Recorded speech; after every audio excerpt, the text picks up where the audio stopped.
Por Dios, la cara de dormida que tengo es increíble. Pero bueno, de a poco esto se va a ir despertando.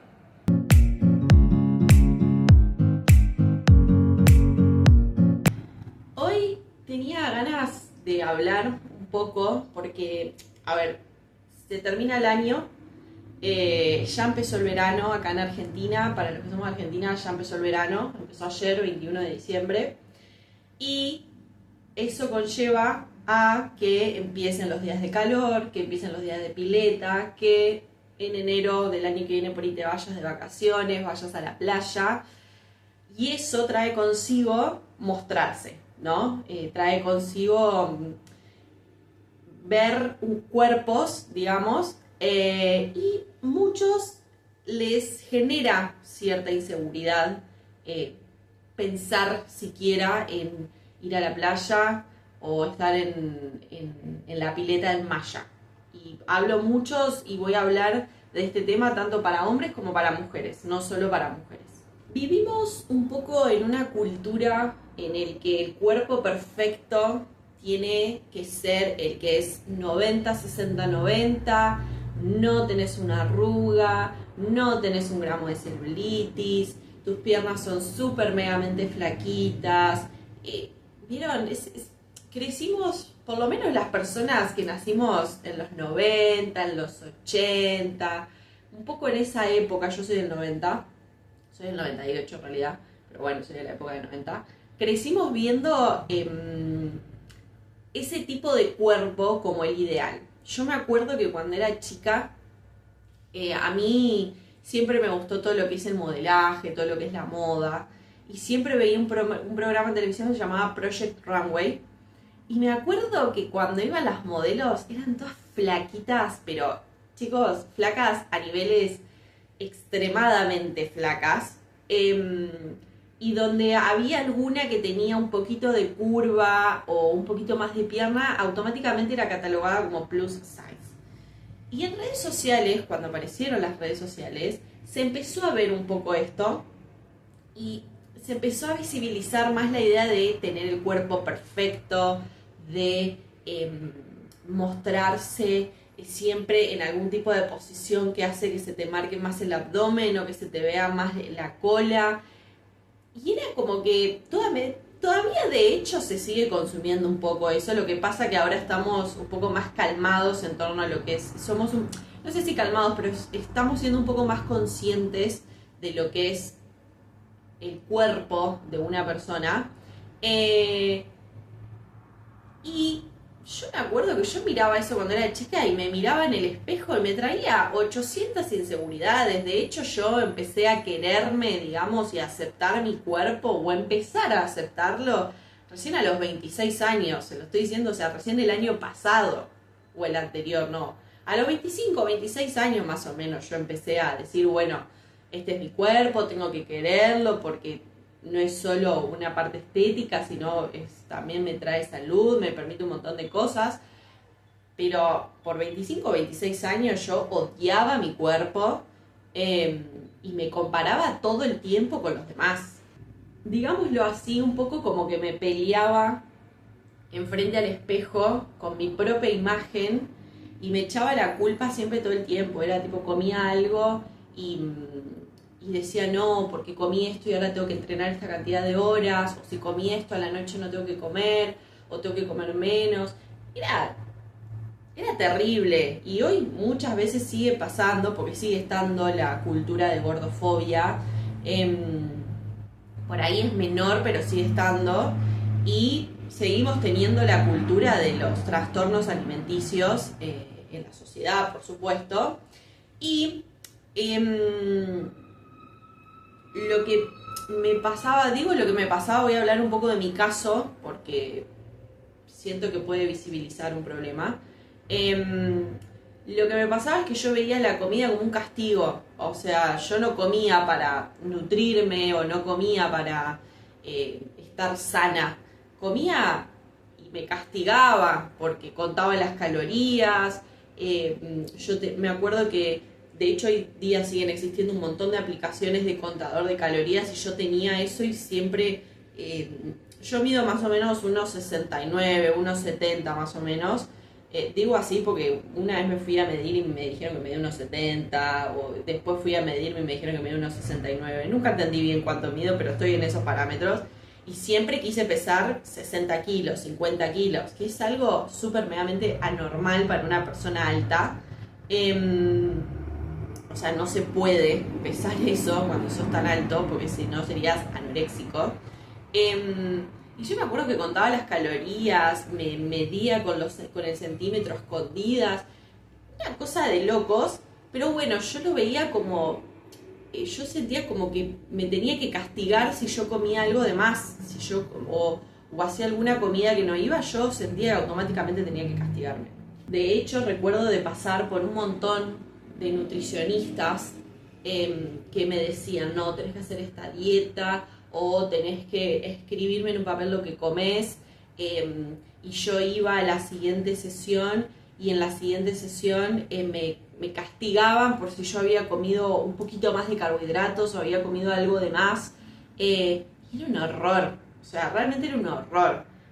Al punto de que yo me acuerdo que estaba en la secundaria, yo soy bailarina, y estaba en la secundaria y comía tipo una ensaladita, turrón o una manzana, mucha agua, y yo hacía mucha actividad física y había dejado, me acuerdo, los azúcares, e iba a ensayar, e iba a las clases de baile y yo me mareaba porque no tenía, claro, me estaban faltando un montón de nutrientes y yo hacía mucha actividad física y eso hacía que yo me mareara y sintiera que me iba a desmayar, de hecho. Entonces dije, cuando era un poco más grande, de hecho, por ahí me decían, ay, estás re flaca, estás demasiado flaca, que también, o sea, vamos a hablar de esos comentarios que a veces son innecesarios, pero me lo recalcaban todo el tiempo y yo decía, no, nada que ver, yo me miraba en el espejo y tenía una dismorfia corporal terrible, yo me veía en el espejo y no me veía como los demás me veían. Hasta que, bueno, crecí y empecé a ver videos de mis clases de baile de esa edad. Claro, y cuando me vi, yo por poco estaba anoréxica de la falta de comida que tenía. Y cuando me vi de grande dije, claro, yo tenía una dismorfia corporal tan grande que no me podía ver realmente como estaba. Y todo eso cambió cuando pude encontrar una nutricionista que me enseñó que la comida no es un castigo, sino que la comida es saber nutrirse a uno. Y me cambió completamente la perspectiva. De hecho, yo me acuerdo que cuando entré por primera vez a la nutricionista le dije, no quiero hacer más dietas, quería tener un cuerpo medianamente saludable, porque entiendo que también sobrepasarse también no es saludable. Siempre lo voy a hablar desde esos términos, de lo que es saludable y no lo es. Y desde mi experiencia, porque yo no soy nutricionista, no soy nada, simplemente voy a hablar de una experiencia y de lo que pasa hoy en día. Y le dije, quiero estar saludable. Y ella me dijo, bueno, ok, vamos a hacer un proceso en el cual vos te puedas amigar con la comida y no verla como un enemigo constante, sino nutrirte, digamos, correctamente. Y me cambió completamente la perspectiva y el bocho de lo que era comer como una persona normal y lo que era comer realmente. Porque yo me acuerdo que cuando empecé, ella como que nos hacía poner objetivos, pero objetivos saludables, no quiero que tener cinturita de 50, no, objetivos saludables de necesito, por ejemplo, uno de mis objetivos era, yo siempre vivía cansada y yo le decía, necesito tener energía en el día para poder rendir bien cuando entrenaba, me gustaría levantar más peso en el gimnasio, eran esos tipos de objetivos. Y me acuerdo que ella me armó un plan de alimentación en el cual me decía las porciones que yo tenía que comer de carbohidrato, de proteína, de grasa, de frutas, de verduras. Y cuando yo vi el plan, dije, pero esto es un montón de comida, le dije, yo me acuerdo, le digo, acá estoy comiendo un montón. Y ella me dijo, es que el objetivo no es que vos dejes de comer, es que aprendas a comer correctamente. Entonces, una vez que entendí eso, dije, claro, toda la vida nos enseñaron que para adelgazar había que dejar de comer y no es así. Que para tener el cuerpo ideal hay que dejar de comer y solo comer lechuga y agua y no es así. Es aprender a elegir los nutrientes y los macronutrientes y los micronutrientes y todos los nutrientes que hay para cada cuerpo y para cada organismo, que es distinto, porque aparte las mujeres también pasamos por procesos hormonales, ahí también hay que saber alimentarse, y una vez que entendés eso te cambia totalmente la cabeza.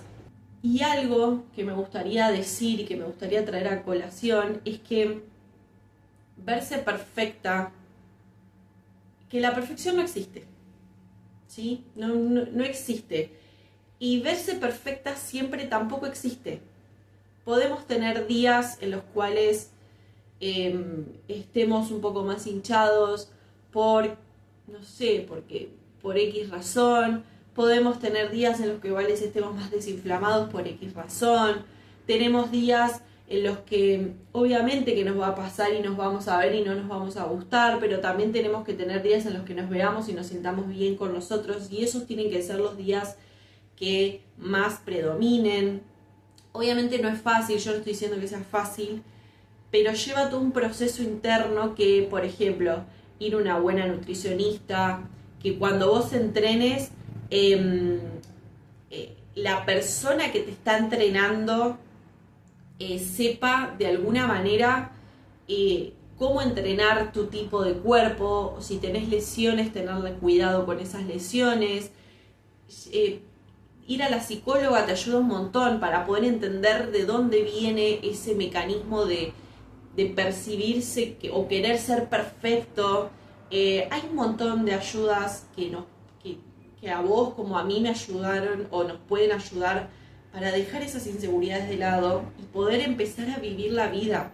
Yo hoy en día, por ahí, no sé, me junto con mi pareja y tenemos ganas de comernos una hamburguesa y yo ya no estoy pensando, che, no, si me como una hamburguesa, después tengo que... No, la como, la hamburguesa, y me siento bien y no estoy pensando en las calorías, no estoy pensando en, no sé, lo que después puedo o no puedo comer o en la cantidad de entrenamiento que tengo que hacer. Jamás estoy pensando en eso, pero eso llevó un proceso interno mío de entender que también, por ejemplo, haber sufrido mucho bullying hizo que yo, por ejemplo, llegara a ese punto o a ese nivel. Entonces, lo que quiero decir es que no siempre nos tenemos que ver perfectos, no siempre nos vamos a ver perfectos, y que primero que nada, nadie ni nada es perfecto, porque si existiera la perfección sería aburridísima la vida. Y segundo, que tenemos que empezar a pensar que queremos tener cierto cuerpo o queremos vernos de cierta manera para ser saludables, no por una cuestión estética, sino por una cuestión de salud. Y una vez que entendemos que lo que hacemos es por una cuestión de salud y no por estética, lo de estética tiene que ser una consecuencia de eso, ¿sí? Pero no, que no sea el objetivo, porque si no, cuando empecemos a ver que no llegamos a eso o que no nos vemos de esa manera, nos empezamos a frustrar y otra vez volvemos y es una rueda de nunca acabar. Entonces tenemos que pensarlo desde el lado saludable, de yo quiero estar saludable, yo quiero tener un cuerpo saludable que me permita tener energía, que me permita rendir en el gimnasio, en el trabajo, en mis actividades diarias. Yo quiero ser saludable para no enfermarme, yo quiero ser... ¿Se entiende a lo que voy? Entonces, una vez que lo entendemos desde ese lado, nos cambia totalmente el boche y la perspectiva de lo que es verse perfecto. Porque aparte de las redes sociales, todos podemos editar, todos podemos hacer poses, todos podemos meter la panza. Y hay que entender también que los cuerpos son distintos. Yo sé que hay como una categoría de cuerpos endomorfos o una cosa así se llama. La verdad que no estoy muy metida en el tema, pero sé que hay un tipo de categoría y cada cuerpo es distinto, cada metabolismo es distinto, cada organismo es distinto. Entonces, una vez que entendemos eso, te cambia totalmente la perspectiva de lo que es ser perfecto, entre comillas. Entonces, hoy te vengo a hablar a vos y te miro a los ojos para decirte que tu cuerpo no se mide en calorías. Tu cuerpo no se mide en si comes una lechuga y tomás 7 litros de agua y te sentís. No. Tu cuerpo es tu templo. Parece un discurso súper político, pero no lo es. Pero tu cuerpo es tu templo. Pensalo como tu casa, tu segunda casa. Si vos lo sabés cuidar y lo sabés mantener saludablemente, vas a tener muchísima energía en el día, vas a poder rendir, va a ser totalmente distinta la ecuación, ¿sí? Entonces, aceptate como sos, querete porque sos una persona hermosa y que se merece todo lo que tiene. Aceptate, y una vez que aceptes eso vas a empezar a ver la vida de otra manera y la vas a empezar a vivir de otra manera sin tantos prejuicios. Y no te preocupes por lo que piense o diga el resto, porque lo que piense o diga el resto es problema del resto, no tuyo. Vos tenés que saber lo que valés, vos tenés que saber lo que sos, y con eso es suficiente para quererte y amarte.